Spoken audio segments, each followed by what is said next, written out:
Good morning students, ये आपका part 2 video है इस चैप्टर का। पार्ट 2 वीडियो में हम लोग चैप्टर पढ़ रहे हैं आयतन और पृष्ठ क्षेत्रफल। चलिए तो अब हम लोग आगे अगले फॉर्मूले की ओर बढ़ते हैं, गोला से रिलेटेड। गोला यानी कि एस्फेयर जिसे बोला जाता है, एस्फेयर। एस्फेयर ठीक है। चलिए तो यहाँ पे एक गोला बना लेते हैं और फिर इस बात को समझते हैं, इससे संबंधित फॉर्मूले को हम लोग निकालेंगे। ठीक है, आप जैसे गेंद देखते हो ना, गेंद, हाँ वही आपकी एक गोले की आकृति होगी। मैं इसका त्रिज्या ले लेता हूँ, इसका त्रिज्या ले लेता हूँ आर। आर इसकी यहाँ पर त्रिज्या है। ठीक है, समझो अब हम लोग इसका क्षेत्रफल किस तरह से निकालेंगे इसके बारे में समझो। इसका पृष्ठीय क्षेत्रफल कैसे निकाला जाएगा। इसकी त्रिज्या आर है। मैं क्या करता हूं कि धागे से, जैसे आप लट्टू पे लपेटते हो ना धागा, तो इस पे मैं धागा लपेटता हूं इसके सतहों पर चारों। यहां से शुरू करता हूं, यहां से धागा लगाता हूं, पिन लगा देता हूं, एक धागा मोड़ सके आसानी से, उस पर घूम सके। जितना बार राउंड घुमाता हूं उसके बाद उसमें एक पिन लगा देता हूं, घुमाता हूं फिर एक पिन लगा देता हूं, घुमाता हूं एक पिन लगाता हूं। ऐसे करके धागा इसके चारों तरफ बॉल पे लपेट देते हैं और फिर धागे को खोल लो। अब क्या करो, इसी त्रिज्या का यहाँ पे वृत्त बनाओ, चार वृत्त लो, चार वृत्त लो। उसी त्रिज्या का यहाँ पर हम लोग चार वृत्त लेंगे। और अब क्या करेंगे, जो धागा इस पूरे को ढका था उसको इस पे केंद्र पर रख के ऐसे गोल गोल यहाँ पे भी घुमाओ, ऐसे गोल गोल घुमाओ, है ना। जितना इसमें अट जाए उतना तो घुमा दो, पूरा ढक ले, फिर उसको काट लो, उस धागे को काट के हटा दो।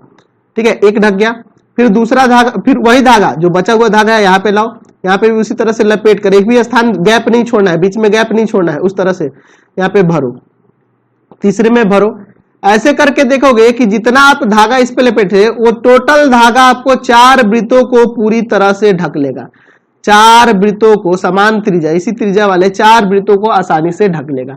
यानी कि यहां से हम समझ में आया कि गोले का पृष्ठीय क्षेत्रफल, गोले का पृष्ठीय क्षेत्रफल जो होगा इन चार वृत्तों के क्षेत्रफल के बराबर होगा, यानी कि 4 पाई आर स्क्वायर आ जाएगा। एक का पाई आर स्क्वायर होता है, इसलिए 4 पाई आर स्क्वायर इसका फॉर्मूला हो जाता है। ठीक है, अब सोचोगे कि सर इसका प्रूफ, तो प्रूफ भैया अभी आप बहुत बच्चे हो, जब क्लास 12th में चलोगे तो इसके प्रूफ को भी बारे में जानेंगे। अभी फिलहाल हम लोग एक्सपेरिमेंटली इसको देख रहे हैं। ठीक है, हमने क्या किया कि एक बॉल लिया, बॉल पे धागा लपेटना शुरू किया, धागा लपेटना शुरू किया, एक धागा ऐसे यहाँ पे लपेटा, उस पर चिपका दिया या फिर पिन लगा दिया, फिर ऐसे गोल लगाया, फिर पिन लगाया, बीच बीच में पिन लगाया ताकि इस पे टिका रहे।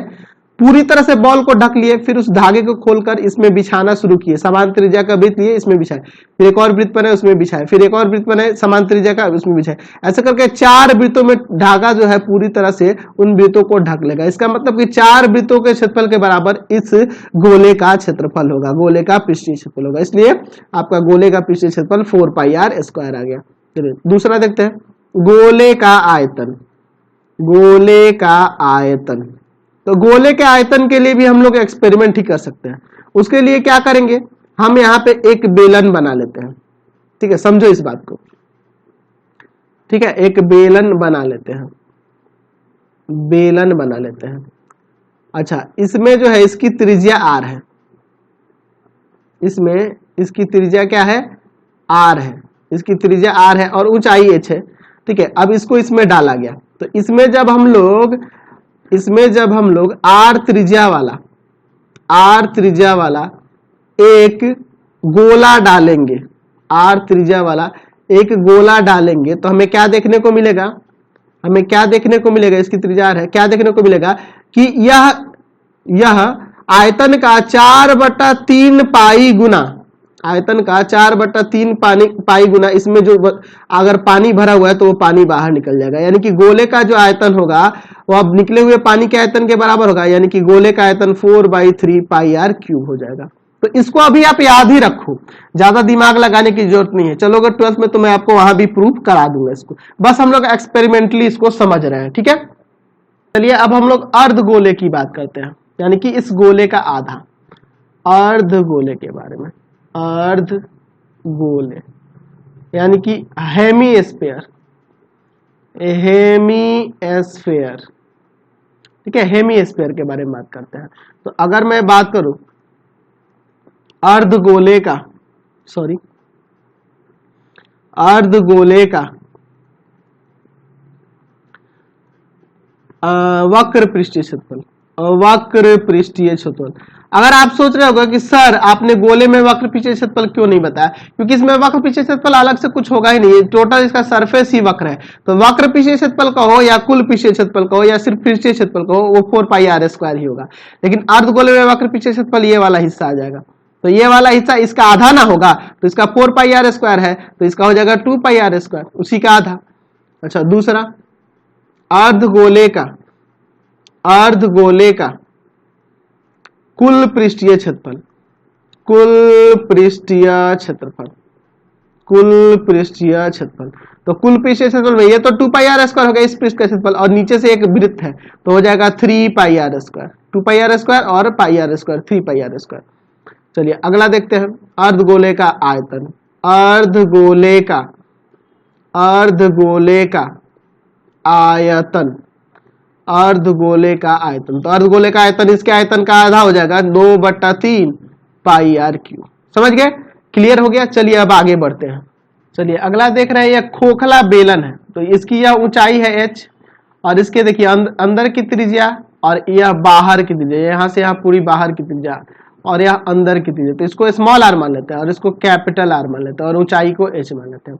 r क्या है, यहाँ पे आंतरिक त्रिज्या है, आंतरिक त्रिज्या छोटा r, ठीक है, और बड़ा R क्या है, बाह्य त्रिज्या है, बाह्य त्रिज्या, बाह्य त्रिज्या। h क्या है, यहाँ ऊंचाई है, h क्या है, यहाँ पे ऊंचाई है। चलिए समझते हैं इसके बाद। चलिए ये क्या है आपका खोखला बेलन है ना, पहले लिख देते हैं, खोखला बेलन, खोखला बेलन यानी hollow cylinder, hollow cylinder, hollow cylinder है, ठीक है, खोखला बेलन है। तो यहाँ पे अगर हम लोग बात करें खोखले बेलन का ऊपरी वक्र पृष्ठीय क्षेत्रफल, ऊपरी वक्र पृष्ठीय क्षेत्रफल, वक्र पृष्ठीय क्षेत्रफल, ऊपरी वक्र पृष्ठीय मतलब ऊपर का वक्र पृष्ठीय क्षेत्रफल, ठीक है। तो बाहर की त्रिज्या तो r है ना जी, बड़ा R है, तो इसका हो जाएगा 2πr, कैपिटल R है ना, 2πrh। त्रिज्या ऊंचाई तो सबके लिए अंदर से भी h ही है और बाहर से भी h ही दिखने को मिलेगी। जैसे कि समझो ये पाइप है, समझो एक तरह से। दूसरा खोखले बेलन का आंतरिक पृष्ठीय क्षेत्रफल, आंतरिक वक्र पृष्ठीय क्षेत्रफल, आंतरिक वक्र पृष्ठीय क्षेत्रफल, आंतरिक वक्र पृष्ठीय क्षेत्रफल, आंतरिक वक्र पृष्ठीय क्षेत्रफल। तो अंदर का वक्र पृष्ठीय क्षेत्रफल हो जाएगा 2πrh, क्योंकि इसकी त्रिज्या r है, छोटा r है अंदर, तो इसके सतह का क्षेत्रफल 2πrh हो जाएगा। चलिए तीसरा फॉर्मूला, खोखले बेलन का कुल पृष्ठीय क्षेत्रफल, कुल पृष्ठीय क्षेत्रफल। तो कुल पृष्ठीय क्षेत्रफल में क्या आ जाएगा, बाहर वाला तो आएगा ही 2πrh, अंदर वाला भी 2πrh, अंदर का बाहर का वक्र पृष्ठीय क्षेत्रफल, अंदर का वक्र पृष्ठीय क्षेत्रफल, और ऊपर से देखो ये वाला हिस्सा दिखेगा आपको, ये वाला जो देख रहे हैं ना, ये वाला हिस्सा ऊपर भी है और नीचे भी। तो ये रिंग जैसा है ना, तो रिंग का एक क्षेत्रफल जानते हैं πr² - r², इन्हें फॉर्मूला जानते हैं, बड़ा r² - छोटा r²। तो ऊपर नीचे दोनों जगह है, तो हो जाएगा 2π बड़ा r² - छोटा r², तो कुल पृष्ठीय क्षेत्रफल हो जाएगा। चलिए अब आयतन की बात करते हैं, खोखले बेलन का आयतन, खोखले बेलन का आयतन, खोखले बेलन का आयतन। तो खोखले बेलन का आयतन क्या हो जाएगा, तो हो जाएगा आपका, देखो बाहर से आयतन और अंदर वाले आयतन को घटा लेंगे, तो बाहर का जो आयतन होगा वो होगा पाई बड़ा r²h और अंदर का होगा छोटा पाई छोटा r²h। अंदर का अंदर जो खाली स्थान है ना, तो इसको घटा देंगे इसमें से, तो ये जो आपका मेटल से बना है, सीमेंट से बना है, जिससे भी बना हुआ पाइप है, उसका आयतन निकल जाएगा। यानी कि यहाँ से कॉमन कर लोगे पाई, तो हो जाएगा बड़ा r² - छोटा r² इंटू में h। तो ये खोखले बेलन का आयतन का फॉर्मूला हो गया। चलिए अब खोखले गोले की भी बात करते हैं, खोखले गोले के बारे में बात करते हैं। खोखले गोला यानी कि hollow sphere, hollow sphere, sphere, hollow sphere के बारे में समझिए। इसका आंतरिक त्रिज्या स्मॉल आर और बाहर वाली त्रिज्या को कैपिटल आर से। आर का मतलब क्या है यहाँ पे? आंतरिक त्रिज्या, आंतरिक त्रिज्या, आंतरिक त्रिज्या से। और कैपिटल आर का मतलब क्या है? बाह्य त्रिज्या, बाह्य त्रिज्या। ठीक है, चलिए अब ये खोखले गोले के आयतन के बारे में बात करते हैं। क्षेत्रफल से तो उससे कुछ खास मतलब नहीं, आपको पता है वही क्षेत्रफल होगा इसका 4 पाई आर स्क्वायर, अंदर का भी वही हो जाएगा 4 पाई आर स्क्वायर। अगर बाहर का क्षेत्रफल बात करेंगे तो 4 पाई बड़ा आर स्क्वायर हो जाएगा और अंदर का हो जाएगा 4 पाई छोटा आर स्क्वायर। उससे कोई मतलब, हम लोग सिर्फ आयतन को देख लेते हैं, उसी को यूज करने वाले हैं। खोखले गोले का आयतन, खोखले गोले का आयतन, तो खोखले गोले का आयतन हो जाएगा 4/3 पाई बड़ा आर क्यूब और -4/3 पाई छोटा आर क्यूब। बाहर वाले के आयतन में से अंदर वाले घटा देंगे, अंदर से खाली है ना जी, उसको घटा देंगे, यानी 4/3 पाई कॉमन कर लो, बड़ा आर क्यूब माइनस में छोटा आर क्यूब। ये आपका आयतन निकालने का फॉर्मूला हो जाएगा। चलिए अब हम लोग बात करते हैं शंकु के छिन्नक के बारे में। शंकु का छिन्नक, शंकु का छिन्नक यानी कि फ्रस्टम, फ्रस्टम ऑफ अ कोन। अब ये समझो शंकु का छिन्नक होता क्या है। पहले मैं यहाँ पे एक शंकु का निर्माण कर देता हूँ, ठीक है, शंकु का निर्माण कर देता हूँ, ठीक है, मैं एक शंकु बना लेता हूँ, फिर आपको समझाता हूँ कि शंकु का छिन्नक होता क्या है। ठीक है, ये आपका एक शंकु हो गया। अब इस शंकु के, एक शंकु के, इस शंकु के तल के समांतर, शंकु के तल के समांतर, यह तल है, इस तल के समांतर, तल के समांतर हम लोग इसमें से एक काट ले लेते हैं। तल के समांतर एक तल को ले जाते हैं, एक है ना, तो यहाँ पर एक आकृति बनेगी, एक आकृति बनेगी, इस तरह की कुछ आकृति बनेगी। हम लोग क्या कर रहे हैं कि शंकु के आधार के समांतर, तल के समांतर एक यहाँ पे हम दूसरा तल लेके जा रहे हैं। तो यहाँ से ले जाएंगे तो यहाँ पे जो आकृति बनेगी, मैं अगर इस शंक्वाकार भाग को हटा दूं, यानी ऊपर वाले भाग को हटा दूं, इसको हटा दिया जाए, यानी इसको मैं इरेज कर देता हूँ, इसको हटा देता हूँ, तो बची हुई जो आकृति बच रही है ना नीचे, यह जो आकृति बच गई, यह जो आकृति बच गई, यही आपका शंकु का छिन्नक कहलाएगा। या नीचे वाली जो आकृति बन गई, यह शंकु का छिन्नक कहलाता है। तो हम लोग इसी के आयतन और पृष्ठीय क्षेत्रफल के बारे में अब समझने वाले हैं। ठीक है, चलिए शुरू करते हैं। जैसा कि आप देख रहे हैं आपका एक शंकु का छिन्नक है। मैं ऊपर यहाँ पे इसकी त्रिज्या कुछ ले लेता हूँ और यहाँ नीचे त्रिज्या, दोनों सिरों पे वृत्ताकार है ना, देख रहे हैं ना। तो मैं एक काम करता हूँ, ऊपर जो यह त्रिज्या है इसको स्मॉल आर से और इसको कैपिटल आर से सूचित करता हूँ, और इनके ऊंचाइयों को, इनके ऊंचाई को मैं स्मॉल एच से सूचित कर देता हूँ। ठीक है, ये आपका एच है, समझ गया ना। तो यहाँ ऊपरी त्रिज्या स्मॉल आर, ये निचली त्रिज्या आर कैपिटल आर और ऊंचाई एच है। माना शंकु के छिन्नक की दोनों सिरे की त्रिज्याएं, दोनों सिरों की त्रिज्याएं, दोनों सिरों की त्रिज्याएं, दोनों सिरों की त्रिज्याएं क्रमशः आर और आर है, आर और आर है। अच्छा, तथा एच ऊंचाई है, एच जो है क्या है, ऊंचाई है। ठीक है, एच आपकी ऊंचाई है। चलिए अब हम लोग आगे बात करते हैं। मैं एक रचना करता हूं, इसे एक शंकु के रूप में बना देता हूं, कुछ इस तरह से एक शंकु का निर्माण कर देता हूं। ठीक है, मैं यहाँ पे एक शंकु का निर्माण कर दिया। समझना होगा, हम लोग यहाँ से निकालेंगे पहले शंकु का आयतन, फिर उसके पृष्ठीय क्षेत्रफल के बारे में बात करते हैं। ठीक है, अब देखो यहाँ पे मैं मान लेता हूं कि शंकु के छिन्नक यानी यहाँ पे ये जो है इसकी त्रिज्या आर और कैपिटल आर और ऊंचाई एच है, ये माने है ना हम लोग। अच्छा, अब हम लोग क्या करते हैं, इसको मैं आगे तक ऐसे बढ़ा लेता हूँ और यह मान लेता हूँ कि इस टोटल शंकु की ऊंचाई जो है, यह टोटल ऊंचाई, यह आपकी ऊंचाई दी हुई है h1, इसकी ऊंचाई क्या है h1। ठीक है, चलिए ऊंचाई है h1, और यह वाला ऊंचाई जो है, यह वाला जो ऊंचाई जो है या मैं h2 मान लेता हूँ। यानी कि ये ऊंचाई निकालने के लिए स्मॉल h, ये निकालने के लिए आपको टोटल h1 में से किसको घटा देना होगा, h2 को, h1 में से h2 को घटा देना होगा।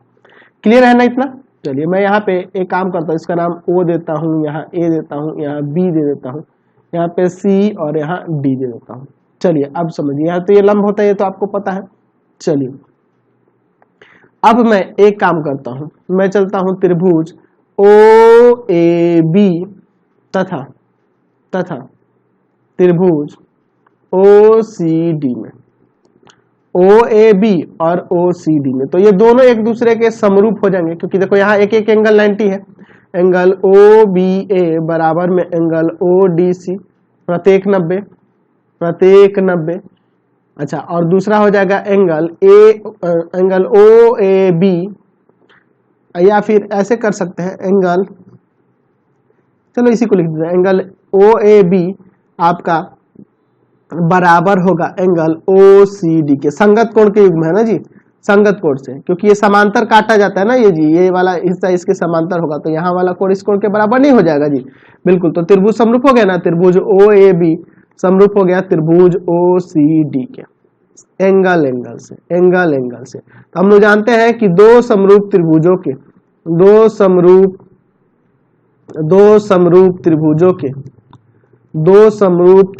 के संगत भुजाओं का अनुपात बराबर होता है, संगत भुजाओं का अनुपात बराबर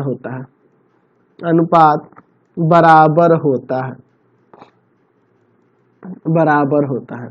चलिए यानी कि हो जाएगा, मैं यहाँ पे OB ले लूं इसमें का, तो यहाँ पे OD लेना होगा।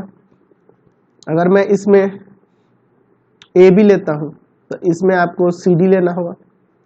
चलिए सबके वैल्यू लेता हूं, तो OB क्या वैल्यू, OB ये आपका H2 है, H2 बटा में OD यानी कि H1 है।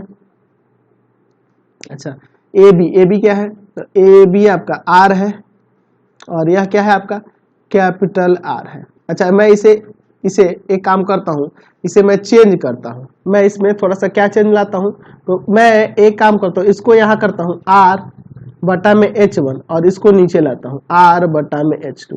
मैं इसे ऐसे भी लिख सकता हूँ H1 बटा में R और H2 बटा में R पलट दिए, और बराबर में मैं K मान लेता हूँ, इसको कांस्टेंट K मान लेता हूँ, ठीक है। यानी कि अगर मैं इससे अलग अलग H1 और H2 का वैल्यू निकालूं, तो इसको इसके बराबर करोगे तो H1 बराबर आ जाएगा KR और H2 बराबर आ जाएगा K स्मॉल r, आ जाएगा ना। चलिए अब हम लोग बात करते हैं शंकु के छिन्नक का आयतन, शंकु के छिन्नक का आयतन। तो शंकु के छिन्नक का आयतन कैसे निकालेंगे, तो हम लोग टोटल इस शंकु के आयतन में से मैं ऊपर वाला ये शंकु का आयतन घटा सकता हूं, है ना। त्रिज्या CD वाले शंकु के आयतन में से त्रिज्या AB वाले शंकु का आयतन घटा सकता हूं ना। चलिए त्रिज्या CD वाले शंकु के आयतन में से, शंकु का आयतन में से घटा सकते हैं त्रिज्या AB वाले शंकु का आयतन, समझ गया ना। चलिए तो अगर मैं त्रिज्या CD वाले शंकु का आयतन, मैं इसके आयतन पूरे के आयतन की बात करूं, ठीक है, तो इसका 1/3 क्या हो जाएगा, 1/3 पाई R, ये है कैपिटल R, और H की जगह ये टोटल क्या है H1 है, यानी कि हो जाएगा 1/3 पाई कैपिटल R का स्क्वायर और इंटू में H1 ऊंचाई। फिर इसका क्या हो जाएगा AB वाले का, तो 1/3 पाई, इसका त्रिज्या स्मॉल r है और इसका H2 है ऊंचाई, देख लो है ना, स्मॉल r त्रिज्या है और ऊंचाई जो है इसका H2 है। चलिए आगे मैं इसको सॉल्व करता हूं। 1/3 पाई R स्क्वायर, मैं H1 के जगह पर KR लिख सकता हूं, 1/3 पाई R स्क्वायर, H2 के जगह पे क्या लिख सकता हूं, KR स्मॉल r। चलिए अब देखो यहाँ पे 1/3 पाई कॉमन कर लो, ठीक है, तो यहाँ पे बच जाएगा R क्यूब, और K भी कॉमन है, K भी कॉमन कर लेते हैं, तो यहाँ पे आ जाएगा R क्यूब, और माइनस में यहाँ क्या बच जाएगा स्मॉल r क्यूब। तो यहाँ A cube minus B cube वाला फॉर्मूला लगाओ, तो 1/3 पाई K यहाँ हो जाएगा capital R minus small R, और फिर आपका हो जाएगा आर का स्क्वायर प्लस प्लस में आर आर और प्लस में स्मॉल आर का स्क्वायर, ऐसा हो जाएगा। चलिए तो अब क्या हो जाएगा, यहाँ से मैं इस के में इसमें अंदर इंटू कर देता हूँ, तो 1/3 पाई, यहाँ पे आप इंटू करोगे तो के आर और माइनस में के आर और इंटू में R square plus R R और प्लस में आर का स्क्वायर, ऐसे हो जाएगा ना जी। चलिए यहाँ A cube minus B cube का फॉर्मूला लगाया था। अच्छा देखो इसका वैल्यू और इसका वैल्यू, तो इसका वैल्यू है h1 और इसका वैल्यू है h2, तो इसको हटा के मैं h1 माइनस h2 नहीं लिख सकता हूँ, चलिए लिख सकते हैं 1/3 पाई यहाँ h1 माइनस h2 इंटू में कैपिटल आर स्क्वायर प्लस बड़ा आर इंटू छोटा आर प्लस आर स्क्वायर, ऐसे लिख सकते हैं। चलिए h1 माइनस h2 मैंने ऊपर दिखाया था आपको फिगर के नीचे ही, h1 माइनस h2 जो है h के बराबर है, तो h लिख सकते हैं इसके जगह पे ना, यानी कि 1/3 पाई h ब्रैकेट के अंदर R square plus R into R plus R square, यानी कि इसको ऐसे भी लिख सकते हैं 1/3 पाई बड़ा आर का स्क्वायर प्लस बड़ा आर इंटू छोटा R plus R square into में h, ठीक है, जहां कैपिटल आर और स्मॉल आर आपकी त्रिज्याएं दी हुई हैं ऊपरी और निचले सिरे की। तो आपके बुक में क्या किया है ना, जैसे मैं इसको फिर से आपको बना के समझा देता हूं, एक शंकु का चिन्हक ले लीजिए, आपके बुक में कैपिटल आर स्मॉल आर नहीं माना है, R1 R2 मान लिया है, तो यहां से फॉर्मूला देखो क्या बन जाएगा, मैं अगर R1 R2 ही मान लूं, अगर मैं इसकी त्रिज्या R1 मान लूं, ठीक है, और इसकी त्रिज्या यहाँ R2 मान लूं, और ये ऊंचाई जो है आपका h मान लो, तो यहाँ पे फॉर्मूला बन जाएगा शंकु के छिन्नक का आयतन, शंकु के छिन्नक का आयतन बराबर, कोई नहीं थोड़ा सा चेंज हो जाएगा, 1/3 पाई R1 का स्क्वायर प्लस R1 R2 और प्लस R2 का स्क्वायर इंटू में h, कोई दिक्कत नहीं है, या कैपिटल आर स्मॉल आर माने थे, R1 R2 है, कोई फर्क नहीं पड़ता है उससे। अब हम लोग इसके वक्र पृष्ठीय क्षेत्रफल की बात कर लेते हैं, फिर कुल पृष्ठीय क्षेत्रफल की बात करेंगे। चलिए अच्छा मैं R1 R2 ही मान लेता हूँ इस बार, कोई दिक्कत नहीं, इसका त्रिज्या R1 है और त्रिज्या इसका R2 है और तिर्यक ऊंचाई L है, ठीक है, तिर्यक ऊंचाई L है, मैं इसको ऐसे मिला देता हूँ। अच्छा मैं इसको अगर मैं यहाँ पर कंप्लीट एक शंकु बनाऊं, इसको आगे की तरफ बढ़ाकर रचना कर रहा हूँ, हम लोग यहाँ पे ए रचना करके ए बढ़ा दिया, तो यहाँ पे ये तिर्यक ऊंचाई इसका मैं यहाँ पर मान लेता हूँ ये वाली तिर्यक ऊंचाई L2 और टोटल तिर्यक ऊंचाई है यहाँ से यहाँ तक ये आपके पास L1 है, यानी कि इस यह L जो होगा इसकी तिर्यक ऊंचाई जो होगी L1 माइनस L2 हो जाएगी ना। चलिए यहाँ मान लेते हैं, माना शंकु के छिन्नक की त्रिज्याएं क्रमशः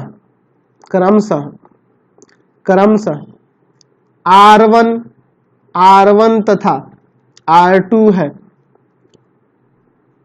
और L तिर्यक ऊंचाई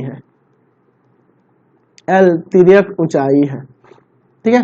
चलिए मैं यहाँ पे त्रिभुज बना लेता हूँ इस तरह से, तो आपको पता है इन दोनों त्रिभुजों को समरूप कर सकते हैं आसानी से, OABCD समरूप करना मैंने दिखा दिया था, है ना, यहाँ आपको पता है कि समरूप हो जाएगा, OAB समरूप होगा त्रिभुज OCD के, अभी मैंने दिखाया था इसलिए मैं दोबारा नहीं लिख रहा हूँ एंगल से। तो आपको पता है कि दो समरूप त्रिभुजों के संगत भुजाओं का अनुपात बराबर होता है, संगत भुजाओं का अनुपात बराबर होता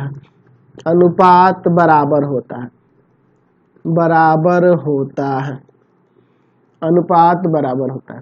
तो क्या हो जाएगा यहाँ पे OA बटा में OC, अब की बार मैं तिर्यक ऊंचाई लेके चलूंगा, ऊंचाई से इसमें कोई मतलब नहीं है, OA बटा OC और फिर हो जाएगा AB बटा में CD, यानी कि आ जाएगा L2 बटा में L1, L2 यह है OA और OC जो है आपका टोटल L1 है, ये टोटल आपका L1 है, ठीक है ना।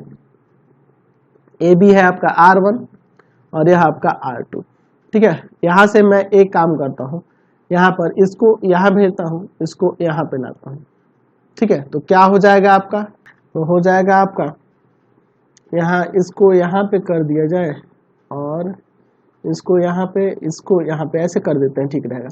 L2 बटा R1 बराबर में L1 बटा R2, ठीक है, और बराबर में K मान लेते हैं इसे। तो यहाँ से L2 का वैल्यू आ जाएगा KR1 और L1 का वैल्यू आ जाएगा KR2, ठीक है, हो जाएगा ना ऐसे। चलिए अब देखते हैं, अब हम लोग बात करते हैं शंकु के छिन्नक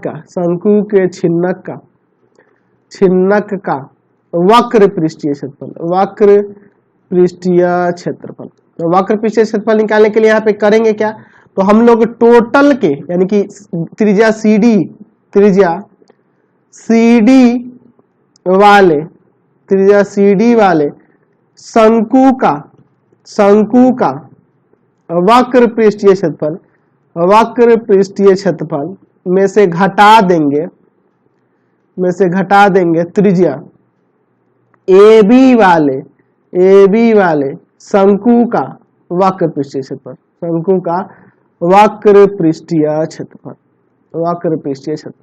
देख रहे हो ना क्या किए, इस टोटल शंकु के वक्र पृष्ठीय क्षेत्रफल में ऊपर वाले शंकु को घटा देंगे तो इसी का ना आएगा जी, बिल्कुल आएगा। तो चलिए अब इस पूरे बड़े वाले का क्या हो जाएगा, पाई त्रिज्या है आपके पास R2 और इसका तिर्यक ऊंचाई है L1 माइनस इसका क्या हो जाएगा, तो पाई इसका त्रिज्या है R1 और तिर्यक ऊंचाई है L2, चलिए L2 मैं यहाँ पे इनके वैल्यू को रखता हूं L1 और L2 के, ठीक है। पाई R2, L1 का वैल्यू क्या है KR1, L1 का वैल्यू है KR2, अच्छा पाई R1, L2 का वैल्यू है KR1। तो यहां से कॉमन कर लो पाई K, तो यहाँ पे बचेगा आपका क्या, R2 का स्क्वायर हो जाएगा माइनस R1 का स्क्वायर। तो एक बार माइनस में एक बार प्लस में कर देंगे ना, चलिए यहाँ पे माइनस प्लस में कर देते हैं। पाई K ब्रैकेट में हो जाएगा R2 माइनस R1 इंटू में R2 प्लस R1, यही ना हो जाएगा आपका, क्लियर है, कोई दिक्कत नहीं है। यहाँ के अंदर इंटू कर देते तो पाई यहाँ पे हो जाएगा आपका हो जाएगा KR2 माइनस KR1 और फिर आपका यहाँ आ जाएगा R2 प्लस R1। तो देखो KR2 वैल्यू है L1 का, तो यहाँ पे हो जाएगा L1 और KR1 वैल्यू है L2 का, तो ये हो जाएगा L2 और इसे मैं R1 प्लस R2 भी तो लिख सकता हूँ ना जी। अच्छा L1 माइनस L2 L के बराबर है, तो यहाँ से आ जाएगा क्या, इसके जगह L रख दो, यानी कि हो जाएगा पाई L ब्रैकेट में R1 प्लस R2, यानी इसे ऐसे भी लिख सकते हैं पाई R1 प्लस R2 इंटू में L, यह हो जाएगा शंकु के वक्र पृष्ठीय क्षेत्रफल। अच्छा शंकु के छिन्नक का वक्र पृष्ठीय क्षेत्रफल, और शंकु के छिन्नक का कुल पृष्ठीय क्षेत्रफल क्या होगा, शंकु के छिन्नक का कुल पृष्ठीय क्षेत्रफल। तो कुल पृष्ठीय क्षेत्रफल में करना क्या होगा कि वक्र पृष्ठीय क्षेत्रफल तो ये है पाई R1 plus R2 into L, plus में क्या होगा कि आप देख लो एक नीचे वृत्त है, शंकु का छिन्नक कितना ही ना है, एक नीचे वृत्त है और एक ऊपर वृत्त है, तो इसका क्षेत्रफल पाई R1 का स्क्वायर और इसका क्षेत्रफल पाई R2 का स्क्वायर, यही जुड़ जाएगा उसमें, यानी कि हो जाएगा प्लस में पाई R1 का स्क्वायर प्लस में पाई R2 का स्क्वायर। तो यही आपके फॉर्मूले थे इस चैप्टर में यूज होने वाले, टोटल फॉर्मूले हो गए। प्लीज आप वीडियो को लाइक करेंगे, चैनल को सब्सक्राइब करेंगे और इससे रिलेटेड वीडियो देखने के लिए डिस्क्रिप्शन में जाएंगे। और देखिए एक और फॉर्मूला इसमें आता है, जब शंकु का छिन्नक होगा तो उसमें LHR में क्या क्या संबंध है उसको थोड़ा देख लिया जाए, ठीक है। मैं यहाँ पे एक शंकु का छिन्नक बना लेता हूँ, फिर उसके बाद हम लोग बात करेंगे, ठीक है। चलिए शंकु का छिन्नक बना लेता हूँ यहाँ पे कुछ इस तरह से, ठीक है, यहाँ पर ये बन गया। अब इसमें समझो थोड़ा सा, ये तो आपको पता है कि इसकी त्रिज्या मैं R1, इसकी त्रिज्या यहाँ R2 मान सकता हूँ, किसी को भी R1 किसी को भी R2 मान सकता हूँ, या R2 मान लो या R1 मान लो, उससे कोई फर्क नहीं पड़ता है। अच्छा इसकी ऊंचाई की बात करें, यह ऊंचाई जो है H और तिर्यक ऊंचाई जो है L, तो इन तीनों में संबंध क्या है चारों में, तो इसमें आप याद रखना कि L निकालने के लिए फॉर्मूला जाएगा root under H square plus R1 minus R2 का स्क्वायर, या H निकालना होगा तो root under L square minus R1 minus R2 का होल स्क्वायर। ये आप फॉर्मूले याद रखना है, ठीक है, यही आपके यूज होंगे। वीडियो को एंड करते हैं। प्लीज आप चैनल को सब्सक्राइब करेंगे, वीडियो को लाइक शेयर करेंगे। इससे रिलेटेड वीडियो देखने के लिए सीधे डिस्क्रिप्शन में जाएंगे और कमेंट करके जरूर बताना कि हमारे चैनल के वीडियो आपको कैसे लगते हैं।